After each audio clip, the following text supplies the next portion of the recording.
네, 우리 시장에 대한 전략 세워볼 차례입니다. 한맥투자증권 이재광 상무와 함께 하겠습니다. 안녕하세요. 네, 안녕하세요. 항상 지수 상승하실 때 나오시는 것 같아요. 그렇진 않았는데. 처음 할 때는 하락했을 때죠. 2달 전이었으니까. 그랬군요. 네네. 1% 넘게 오늘 지수가 상승세로 마무리가 됐습니다. 네네. 그래도 일단 시장에 리스크가 많다. 국내적으로는 동양그룹 사태도 있고 외부적으로는 미국의 정치적인 이슈가 있기 때문에 조정의 가능성도 염두에 둬야 된다는 의견이 좀 맞서고 있는 것이 사실인데요. 그렇죠. 현재 시장 동향부터 먼저 짚어보고 갈까요? 네, 제가 이 시간을 통해서 굉장히 강하게 시장에 대해서 어필을 해드렸습니다. 여러분이 생각하시는 것보다, 투자자분들이 생각하시는 것보다 이 장은 더 강한 장이 될 가능성도 굉장히 크다 하는 점을 강조드렸는데 그 전략에는 전혀 변함이 없습니다. 제가 또 이런 말씀드린 거 기억하시죠? 시장에 대해서 판단이 잘 서지 않는다. 그러면 우리가 알고 있는, 여러분이 알고 계시는 모든 재료를 배제하고서 시장 있는 그대로만 한번 보고서 판단해봐라. 그것이 오히려 더 정확한 판단일 수 있다 하는 점도 강조해드렸습니다. 자, 그렇다고 본다면, 자, 오늘 새벽 끝난 뉴욕 증시뿐만 아니라 해외 증시도 그동안 우리한테 불안감을 줬던 다소 조정받을 수 있을 수도 있겠다 하는 그런 요인들이 해소의 기미를 보이면서 전 세계 시장이 동반 상승대에 다시 합류하는 그런 모습이 나타나고 있다는 점입니다.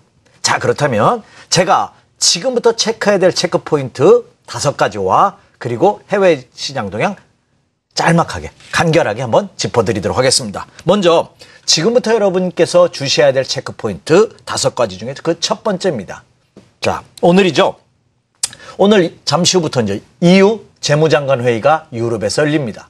과연 유럽이 진짜 경기 회복이 되고 있는지, 재무장관들은 어떤 생각을 갖고 있는지 그 결과가 나올 것입니다. 이것이 증시에 어떤 영향을 주는 체크 포인트라 볼 수 있고요. 네. 자, 두 번째는 내일입니다. 16일 날은 미국 베이지북이 발표가 됩니다. 이 베이지북이라는 게 색깔이 베이지색이라고 돼서 베이지북이라고 한다는데 정확한 건 잘 모르겠습니다. 어쨌든 그 미국 경기 전반 이면에 놓여져 있는 사항들은 어떤 것이 있는지 그 속사정을 한번 살펴볼 수 있는, 살짝 들춰볼 수 있는 그런 내용들이 베이지북에 포함이 되죠. 한번 눈여겨보시기 바라고요. 자, 이제 D-Day입니다. 17일입니다. 17일 날은 과연 어떻게 될 것이냐, 디폴트가 미국이 날 것이냐 말 것이냐를 결정짓는 부채 한도 협상 데드라인입니다. 17일이죠. 그리고 17일 날은 미국 주간 실업수당 청구 건수가 발표가 됩니다. 자, 그리고 18일입니다. 18일도 굉장히 중요한 날이죠. 중국 3분기 GDP 증가율이 발표가 됩니다. 이러한 굵직굵직한 이슈들이 국내 시장뿐만 아니라 전 세계 시장에 영향을 줄 가능성이 높습니다. 근데 중요한 것은 이 또한 단기적인 영향에 그칠 가능성이 크다는 점입니다. 네, 그중에서도 3분기 중국의 GDP 성장률 전망치 굉장히 중요할 것 같은데요. 더 자세한 이야기 차트를 통해서 나눠보도록 할게요. 네, 그러시죠. 이것도 이제 말씀해 주신 대로 굉장히 중요하게 대두되고 있는데 저는 또 요거보다 또 한 가지가 있습니다. 또 중요하게 생각하는 것은 원달러 환율 동향입니다. 그렇죠. 네, 굉장히 중요합니다. 이거 제가 지금 앞서 말씀드린 4가지 요인보다 더 중요할 수도 있습니다. 오늘 환율이 조금 하락을 했죠. 1,066원에서 마무리가 그렇죠. 됐습니다. 1,060원대에 이제 진입을 했습니다. 자, 원화가 강세로 돌아선다는 것은 그것은 나쁜 것은 아닙니다. 하지만 너무 급격하게 원화 강세가 되면 우리나라는 수출을 해야지만 경기가 회복되는 수출 드라이브 정책을 쓰는 그런 나라입니다. 그래야지 내수 경기도 살아나거든요. 근데 원화가 강세가 된다면 이 수출 관련주에 악영향을 끼칠 가능성이 높습니다. 근데 아직은 버틸만 합니다만 원달러 환율이 1,150원대 이하로 내려온다면 이것은 큰 영향, 주가 상승에 커다란 걸림돌이 될 수 있다는 점 꼭 명심하시면서 원달러 환율 동향도 체크해 주시기 바랍니다. 자, 이상 말씀드렸던 5가지 체크 포인트 항상 머리에 유념하시면서 시장 판단해 주시기 바라고요. 자, 해외 증시 동향 한번 살펴보죠. 먼저 뉴욕부터 한번 보도록 하겠습니다. 네. 자, 모두에 언급해 드렸습니다. 일부 국가들 중에서는 다소 불안감을 던져주는 나라가 있었습니다. 그중에서 대표적인 나라가 미국 다우존스 공업지수입니다. 상대적으로 나스닥 시장이라든지 필라델피아 반도체 지수는 견조한 모습을 보였습니다만 다우지수는 다소 불안한 모습을 보였죠. 근데 직전 저점대에서 정확하게 반등을 줬고 그 반등의 힘이 굉장히 강합니다. 중심 추세선을 돌파하는 모습을 보여줌으로써 이제는 완전히 상승 전환에 성공할 가능성이 짙게 내포되고 있다. 이렇게 말씀을 드릴 수가 있겠습니다. 자, 다우존스 공업지수, 주가지수 일봉 차트 한번 보여드리도록 하겠습니다. 자, 한번 봐주시죠. 정확하게 다우존스 공업지수가 직전 저점대에서 정확하게 반등을 보이는, 제가 노랗게 이제 타원형을 보셨죠? 앞선 지난 8월 말과 9월 초에 찍었던 저점대에서 장중에 살짝 붕괴되기는 했습니다만 종가상으로 붕괴되지 않으면서 바로 반등을 줬는데 반동주 폭이 너무나 강합니다. 14,800포인트가 붕괴됐다가 오늘 15,300포인트입니다. 단숨에 500포인트를 수직 상승하는 모습을 보였거든요.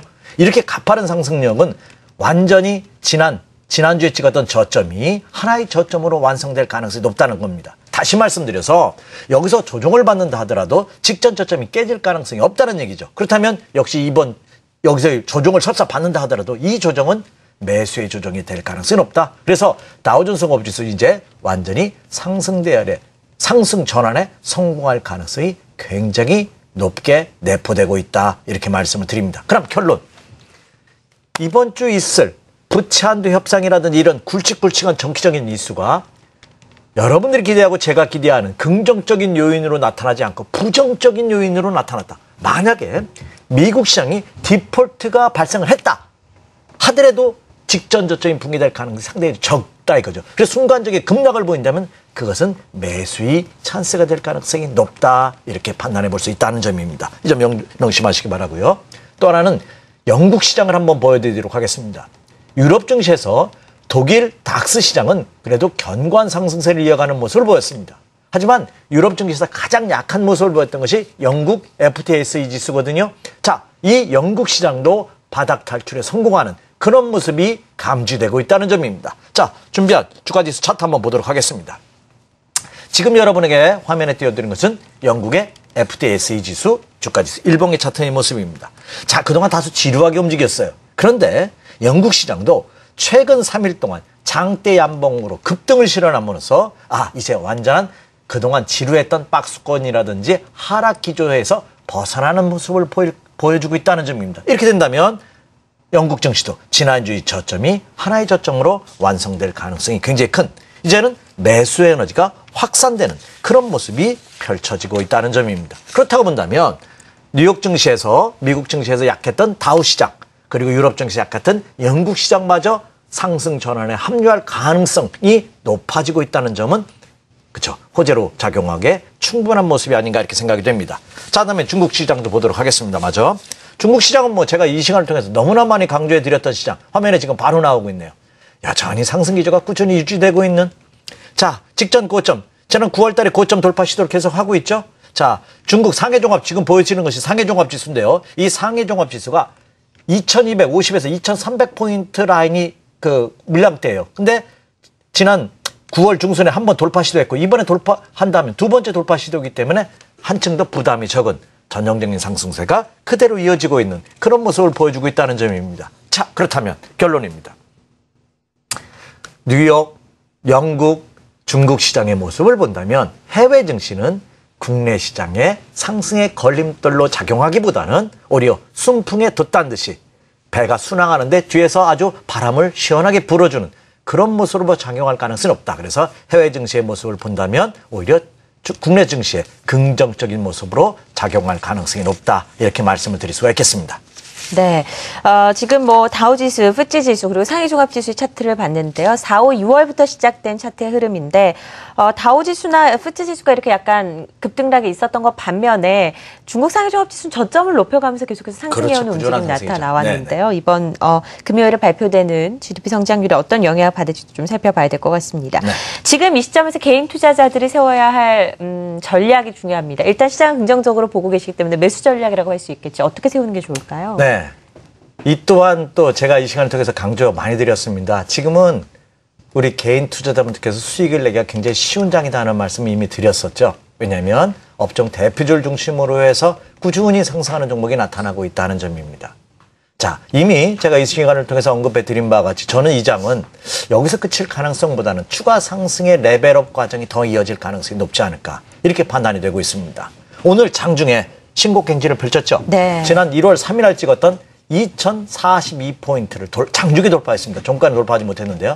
장중에 올 연중 최고치를 돌파하는 신고가 행진을 보여줌으로써 이제는 종가상으로도 신고가 행진을 이어갈 가능성이 크지 않을까 이렇게 생각이 됩니다. 이렇게 된다면 2050포인트가 문제가 아니라 그 추가 상승의 가능성도 열려있는 그런 모습이 아닌가 이렇게 생각이 됩니다. 자, 그러면 국내 코스피 시장 일봉 차트의 모습을 보면서 다시 한번 살펴드리도록 하겠습니다. 자, 국내 증시 제가 이미 강조해드렸어요. 지난 8월 중순부터 9월 중순까지 한 달간에 펼쳤던 이 가파른 상승, 이게 180포인트, 10%가 상승했다는 말씀드렸죠. 이렇게 급등하고서 주가의 조정이 옆으로 횡보하는 기간 조정의 모습을 보인다는 것은, 그렇죠? 빠질 때마다 대기 매수가 강하게 형성되고 있는 이것은 전형적으로 하락보다는 추가 상승의 가능성이 높다 하는 점을 강조해드렸는데, 지난 금요일을 기점으로 해서, 직전 고점을 돌파하면서 박스권을 3주간의 기나긴 기간 조정을 돌파하는 그런 모습이 펼쳐졌습니다. 이렇게 된다면 이제 2차 상승의 시작점입니다. 그러면 이제 2000포인트대의 견조한 물량 소화 과정을 거친 다음에 추가 상승의 가능성이 높지 않을까? 제가 그 밑에 1980포인트를 제시해드렸는데 1980포인트가 붕괴되지 않는다면 이 장은 계속해서 고를 외치셔도 매수 마인드 전략으로 임하셔도 좋지 않을까 이렇게 판단이 됩니다. 그리고 많은 투자자분들이 이런 상승장에서 하나 잘못하시는 게 뭐냐면 수익이 모처럼 만에 났어요. 그러다 보니까 한번 이익 실현하고 싶은 욕망이 커요. 근데 이익 실현하고 나서 내가 판 가격보다 더 올라가면은 바로 더 사야 되는데, 그렇죠. 야, 내가 2만 원에 팔아는 2만 2천 원에 못 사거든요. 그럼 다른 종목을 사요. 심리가 그 종목, 그렇죠. 네, 예. 심리가. 그 종목은 안 가고 내가 파는 종목은 계속 갑니다. 그렇기 때문에 손해볼 때는 손절할 간을 면밀히 검토해 봐야 되지만 이익난 종목은 이익 실현 여부는 그렇죠. 여유롭게. 그냥 한 번 더 생각하고 두 번 생각하고 세 번 생각하고 아예 컴퓨터를 끊으셔도 매일 쳐다보지 않으셔도 타는 겁니다. 그러니까 이익난 종목은 여유롭게 이익 실현 여부를 결정하자 이렇게 말씀드리고요. 아예 매매하지 마시고요. 끝까지 가지고 간다 하는 전략도 충분히 가능하겠다 이렇게 말씀을 드립니다. 그래서 그 점을 염두에 두시면서 접근하는 방법이 가장 좋지 않을까 이렇게 판단이 됩니다. 네, 연고점 경신에 따른 대응 전략 세워봤습니다. 유효 업종과 종목도 좀 구체적으로 이야기 나눠보도록 하죠. 그렇죠. 자, 이 종목 주가가 상승하는데 가장 속상할 때가 뭐죠? 내가 가지고 있는 종목은 안 갈 때입니다. 모두가 이제 설악산보다 단풍이 시작돼서 이번 주가 피크, 이제 오늘 서울 지역에 비가 오고 있는데, 이 비가 그치면 좀 날씨가 좀 쌀쌀해진다고 합니다. 이제 본격적인 그 단풍 시즌에 돌입을 합니다. 그래서 주식시장도 벌겋게 달아올랐는데 내가 갖고 있는 장보는 참 파란 물결입니다. 그냥 10%할 때 그때 가장 속상하실 겁니다. 그렇기 때문에 종목의 포트폴리오 구성도 그만큼 중요하다 이렇게 말씀을 드립니다. 자, 이 시간을 통해서 야, 저 친구는 또 같은 종목이냐 하는 말씀까지 제가 드리면서 말씀드렸죠. 이 장의 주도주는 대중국 수혜주 철강, 조선화학입니다. 이 종목군들의 추가 상승 여부 역시 여전히 매력이 있다 이렇게 말씀을 드립니다. 그래서 적어도 지난주에도 언급을 해드려서 이들 종목군들 포트폴리오 구성상 3분의 1은 꼭 편입시켜 주십시오 이렇게 말씀드립니다. 지금도 늦지 않았다 이렇게 생각이 됩니다. 그리고 조선하면 제가 언급할 필요가 없죠. 현대중공업을 포함해서 삼성중공, 대우조선해양 포함되어 있고 철강, 포스코, 현대제철, 동국제강 포함되어 있고 화학, 롯데케미칼, LG화학, 금호석 제가 부연 설명할 필요 없는 여러분이 그냥 스쳐만 들어도 다 아는 기업들입니다. 또 실적 호전도로서 반도체, 삼성전자, SK하이닉스가 이끌고 있죠. IT 부품주들 역시 실적 호전도로 부각되고 있고요. 자, 그리고 맨 밑에 말씀드린 장기 저평가죠. 아직도 바닥을 다지고 있습니다. 이들 종목군은 2등주입니다. 아직 시작도 안 했어요.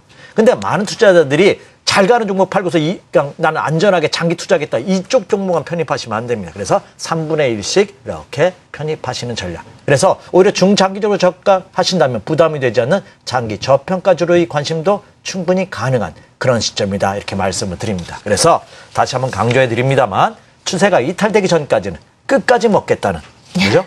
생각으로 접근해 주십시오 하는 말씀 드리고요. 여전히 금주 외부 악재로 인해서 흔들림의 모습을 보일 때마다 주식 편입 비중을 좀 늘려가자 이렇게 말씀을 드립니다. 네, 강하게 시장에 긍정적으로 보시는 분들입니다. 조선과 철강, 화학, 중국 수혜주들, 실적 호전주들, 그리고 장기적으로 저평가됐던 그동안 많이 올랐던 종목에 비해 상당히 저조했던 종목들을 다시 한번 살펴보는 기회를 가지자라는 의견까지 들어봤습니다. 한매투자증권 이재광 상무였습니다. 고맙습니다. 네, 감사합니다.